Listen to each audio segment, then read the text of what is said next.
Hi everyone, welcome again to Solid State Foundations.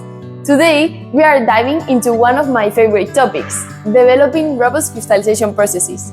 Let's see why this matters so much. Did you know that nearly all synthetic steps in industrial chemical manufacturing end with a crystallization?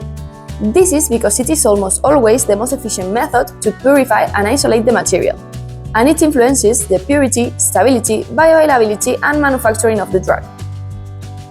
Especially, a well-designed crystallization process will ensure reproducibility, scalability, and consistent quality, which are critical for regulatory success and reliable drug performance. Now, a little bit of theory. Crystallization is the formation of solid particles, and it is mainly governed by three interconnected mechanisms. First, supersaturation. A solution is supersaturated when it contains more dissolved solute than it could maintain in equilibrium at a given temperature. Nucleation. This is the spontaneous birth of the first tiny crystal nuclei from the supersaturated solution. And third, crystal growth. Once the nuclei are formed, they grow by the addition of more solute molecules, forming macroscopic crystals.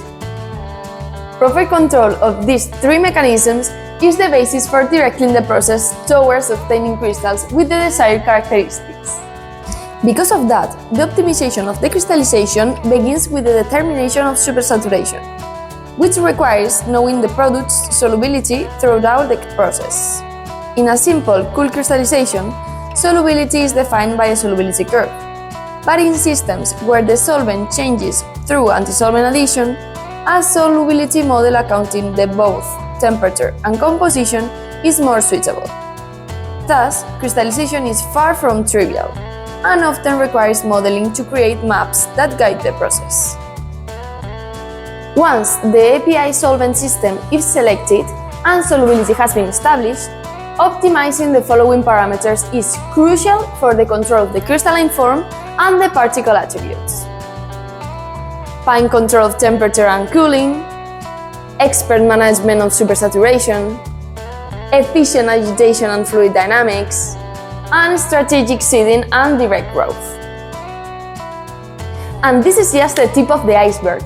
The development of crystallization processes is a science and an art that demands a profound knowledge of physicochemical principles and a rigorous application of development and optimization methodologies. So, if you are developing a new small molecule and want confidence in your crystallization processes, Solitek is always here to guide you. I hope you have enjoyed this new section of Solid State Foundations. See you next month!